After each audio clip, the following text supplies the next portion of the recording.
You are listening to Mining Stock Education, where you'll learn from the top leaders in the natural resource sector and uncover quality mining investment opportunities. There's so much uncertainty out there. You've got so much geopolitical risk. You've got, threats of stagflation. You've got threats of recession. All these things gold thrives in. And not only that, it's on sale. Your insurance is on sale right now. So the thing that you need to own, that you need to hold with all these uncertainties taking place is on sale. Welcome back into Mining Stock Education, and we're touching base with the junior miner junkie, David Erfle, website juniorminerjunkie.com. It's 2023, David. Happy New Year. Give us your analysis of GDXJ relative to GLD. How are the miners performing relative to the price of gold? Yes, Happy New Year indeed, finally for us gold bugs. Yeah, it's a pretty incredible start to the year, but it's really not surprising the way I've been reporting it for over the past month or so. But yeah, the GDXJ and the GDX had really strong resistance at 37 and 30 respectively. And those levels of resistance were tested 3 times coming into 2023 in the past 5 weeks, and reversed kind of sharply from those levels. But the consolidation remained in a high consolidation after going up 40% in a couple of months. So, a lot of analysts were expecting a big pullback because, that's a pretty huge move in a short period of time after, something that's been decimated for so long. But this week, it started off as testing it again, and now today it's risen above it. We haven't closed today yet. And I know that the Fed minutes have just been released. I haven't seen what they say, or I haven't seen what the gold price and the gold stocks have reacted to it. But they're trading well above those levels now, 30 and 37. And if we see weekly closes above those levels, then that will be very bullish going forward. It looks very good for the sector going into 2023.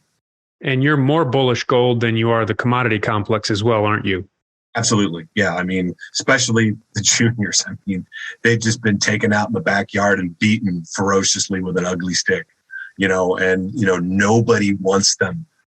Everybody sold them. If you take a look at a good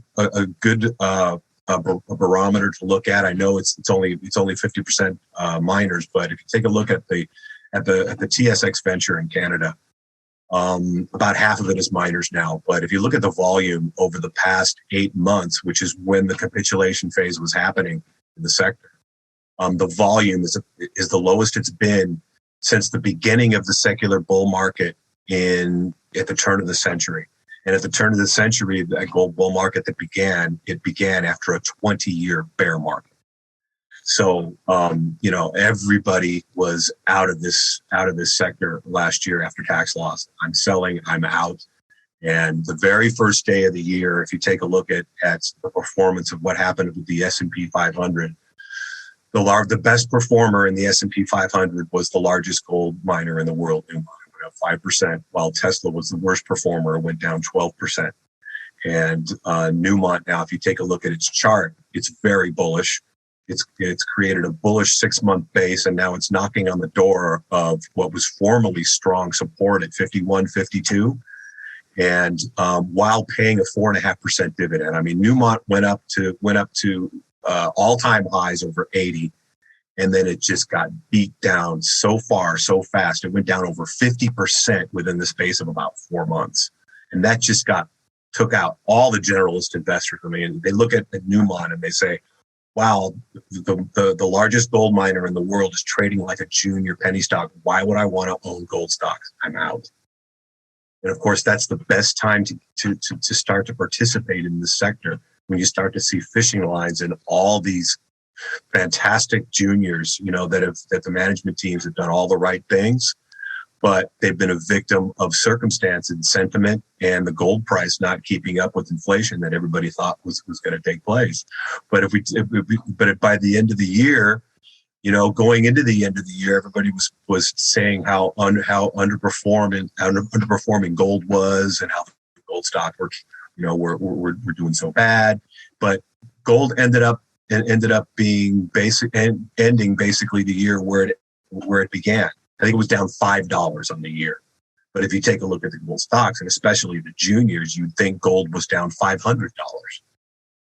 So this just created opportunity. Last year was the most incredible opportunity I'd seen since late 2015, which was the last time I did this on a large scale, was start to accumulate, beating down juniors. You know, the uglier the chart, the better in a company. If I like the company and I like what it was doing, the uglier the chart, the better. You know, that's when you accumulate these things. You know, I mean, you buy fishing lines and you sell rhino horns. So, you know, coming up now in 2023, I think the biggest, the buzzword of 2023. I know you haven't asked me this, but you're probably going to just ramble, but I think it's uncertainty. You know, people are uncertain about the economy. People are uncertain about geopolitics. They're even uncertain in the House. They can't even elect a House Speaker. They for the first time in a century, they've gone into power. The House, the Republicans have, and they can't even announce a speaker. So there's so much uncertainty out there. You've got so much geopolitical risk. You've got threats of stagflation. You've got threats of recession, all these things gold thrives in. And not only that, it's on sale. Your insurance is on sale right now. So the thing that you need to own, that you need to hold with all these uncertainties taking place is on sale. So uncertainty is the word for 2023. Therefore, are you going to use like the VIX as a hedge? Do you play the volatility ETF at all? Well, as far as, my junior stock portfolio, which I use for my business, that my subscribers mirror what I do. I've spent far too much time accumulating these things at bargain basement prices, over the past several months, that I'm basically in be right, sit tight mode. I've worked very hard, creating these relationships with all these management teams of all these companies, which gives you the more and more confidence to hold these things for a longer period of time.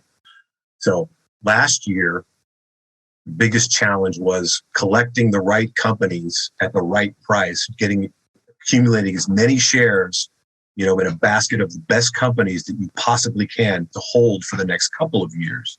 Now this year, the biggest, this is an even bigger challenge this year, because anybody can buy a stock that's undervalued, but to sell it at the right time, that's where the expertise comes in. So what I'm going to be concentrating on now this year is basically how many shares can I continue to hold while I sell a portion of them to retain my original investment? Where do I do that? So I can hold the company longer term at no risk. So that's the key in this sector is to being successful in this sector is managing your risk both on the upside and the downside. Dave, Rick Rule refers to the point that you just described as the point of no concern, not the point of no return, the point of no concern, right? Exactly. I've learned quite a bit from that man. Yes. And absolutely. And, and what was taking place toward the end of last year was very exciting. You take a look at these stocks, it doesn't feel exciting when you're buying these charts that look so ugly. But that, and I know, being, a 20-year veteran of the sector, this is the third time basically that I've done this, where I've collected gold stocks at a 7-year gold cycle low, which I've written and talked about before. The gold stocks bottom every 7 years. Late 2015, I did it. In Q4 of 2008. That was more difficult because that was a spike low. You didn't have a lot of time to accumulate a basket of stocks. You just had to basically buy a position, when it was really ugly, and then add to it as the stock was going higher. It was a lot easier this time. The last two times, same thing in late 2015. The sector built a 6-month cumulative base as the gold price, after the gold price had corrected 50%, and it was bottoming around 1045 before it doubled in 4 years to 2090. So now we've had a couple of years of consolidation. but we've had massive capitulation in the junior sector. There's all these signs, though, that we're coming out of it. The financing windows have opened up for the good companies. The crappy companies are still, holding out hope to get financed, but the good companies are being financed. I mean, I even had one company that I started to accumulate, and then I was waiting for the finance for them to announce to buy the rest of my position.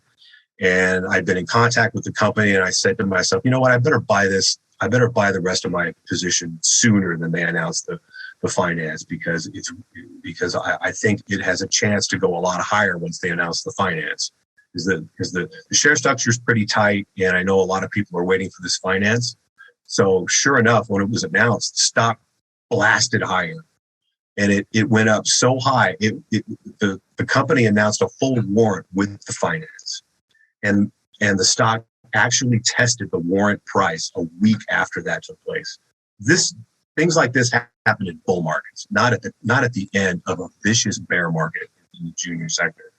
So and there was a couple more financings where the market acted positive. So the money's out there for the right companies. The money's not out there for the wrong companies yet, but that's coming. So regarding financings, the Canadian authorities, they a couple months ago changed the rules to where you can raise up to $5 million or up to 10 million, I think, if your market cap is like 100 million or more, with no prospectus and no hold on the stock. So Joe Mazumdar actually liked this when I chatted with him recently. What's your thoughts, Dave? He said, watch out, though, for the flow through, the non-charity flow through with this model. You got to watch out if you're a retail investor. What would be your thoughts? Well, I understand why he likes it, because it's an incentive to raise more money, which is what we need. We need capital coming into this sector. I mean, it's been starved for capital for quite some time. I mean, when the juniors were tumbling, the capital markets just completely dried up. So if you were a junior that didn't raise when you were supposed to raise, you were pretty much screwed, and you were doomed to a life of massive dilution once you were able to finally raise. So I understand what he means when he says that. But yeah, I mean, it's I personally have stopped participating in private placements. Because the rules have gotten so draconian for U.S. investors. The legend removal process is ridiculous. We have to wait longer to sell our shares. We have to pay more money to get into financings. I mean, there's have sold legend removal, will sell it. It's just all these different rules for us. And you mean the translation fees when you say we have to pay more money? That's what you mean. Transaction fees. For clarity. Yeah, they just want to make it as detrimental as possible for U.S. investors, which I don't understand, because a lot of capital comes from the U.S. into these companies. So, plus that's one reason. And another reason is the last 3 months, juniors have been trading at perpetual warrant prices. So why should I bother taking a chance in a private placement in a company when I can scoop up shares basically that are trading at such ridiculously low levels? They're perpetual warrants. So I don't even have to deal with that risk. And that's the great thing for retail subscribers right now too. Because when the bull market gets going and private placements come out and retail investors see these guys get these, founder shares, whatever, and they get these private placements and they get these warrants, and they feel like, they feel like the deck is stacked against them. I've been there. I understand that. And so now you don't have that. You don't have to worry about that. Right now, you can buy some of these stocks cheaper than what management paid for them. So, and you've got a leg up now. If you've got cash right now, then you've got a leg up on a lot of these management teams that paid a lot more money for their shares earlier. They're averaging down. Watch the insider sales, watch the insider buys. If you see the company that's on your watch list and CEO starts to buy, management starts to buy, that's a very good sign. Very good sign. And you call them up and you find out how much they own, and you find out how much they paid for them, and you find out how much aligned they are with shareholders. Then you don't have to worry about that much dilution, because if a company, you've got management that's got 10, 15, 20, 30% of the shares, and their all-in cost is around where it is now, or maybe a little higher to where the stock's trading now, you don't have to worry about that much dilution, because these guys aren't going to over dilute themselves. They're going to do what they can to move their projects forward with the least amount of dilution as possible. It's a great point. And Dave, I was going through my warrant history with private placements, to your point, and most of the time they're not in the money, but I've had a couple of them that they've been so in the money though. Oh yeah, all it takes is one or two. Yeah. And it makes up for all the extra hassle for the other ones, honestly though. Yep. All it takes is that one or two, because you say to yourself, oh man, there's another one I screwed up on that I'm going to lose money on. There's another one that they start to pile up, but then, that light goes off and you remember that one that you had, or those two that you had, where you had 20 baggers in the stock and you had, 10, 15 baggers in the warrants. I ended up putting a down payment on my house with a company that I had warrants in, that I got into a private placement at the right time, and fortunately I got my subscribers in as well. So that's, you have to put yourself in the position to be lucky, because a lot of it is luck, but you just have to put yourself in the position to be lucky. I mean, people say that, you got lucky with this, you got lucky with that, but yeah, I put myself in the position to be lucky. And that's what these private placements do. And the longer you're in the sector, the more relationships that you build, the stronger the relationships. You hear about the management teams to stay away from, the ones that you can invest in and invest with. You trust them, and your odds of success, just get that much higher when you build these strong relationships, which I've been able to do now that I've been in this sector for 20 years. Before you go, you've been highlighting what's going on in Ecuador in your newsletter. Really indications that Ecuador is becoming more mining friendly. They also had an investment agreement with Solaris Resources that was recently announced. Could you give your thoughts on Ecuador, please? Yeah, it is getting better. That used to be a country that was on my do not invest in list. And I've got a few companies on my watch list now that have got projects in Ecuador. I've yet to invest in any yet, but there's a couple that I probably would if I had to sell something and switch it out. So it is getting a little better, and some other countries that were better are getting worse in South America. Chile, for one, I know it looks like it's starting to get a little better after it got worse. So, but yeah, that's the other thing you got to watch out for in 2023 is jurisdictional uncertainties in a lot of these countries, because some of them that used to be top tier jurisdictions might not be top tier jurisdictions anymore. And even if you have, if you're looking at a project in a top tier jurisdiction, you want to make sure that the people want it first. It doesn't matter how great the jurisdiction is, the people have to want it. There's been plenty of projects out there that the company got these great deals on these projects, and they started to de-risk it, and all of a sudden the people didn't want it. And it doesn't matter if the jurisdiction's top tier or not. If the people don't want it, it's not going to get built, and the share price will go nowhere. So when you're doing your due diligence on that point and you're wanting to see if the locals support the project, you're in California, listeners to the show are all over the place. The projects in South America, how are you going to do due diligence? Do you look for, you can read Spanish, so do you go to the local newspapers? Do you type in the project name? Like, are there any practical steps you could give? Well, sure. I mean, unfortunately for me, I get to go on site visits every once in a while. That's a good way for me to do it. And also, I usually know somebody in the company. I have a relationship with them, and I'm able to find out these things. But yeah, just everything's at your fingertips, and you don't even have to read Spanish. You could just go Google Translate. Exactly. Things out. So yeah, I mean, that's the great thing and the bad thing about the information age. You've got all this information at your fingertips, but you also got access to bad information at the same time. So it's up to you to weed out what's bad and what's good. And the more experience you have in this sector, the easier it becomes for you. It's always a challenge. It's always going to be a challenge. It's why I love the sector so much, because it's the ultimate challenge. To make money in this sector is the ultimate challenge.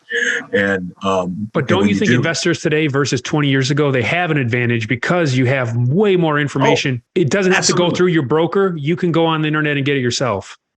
Absolutely. Yeah. I mean, when I sold my house after making so much money in the junior space and was traveling around the world for 5 years, I was able to do everything digitally.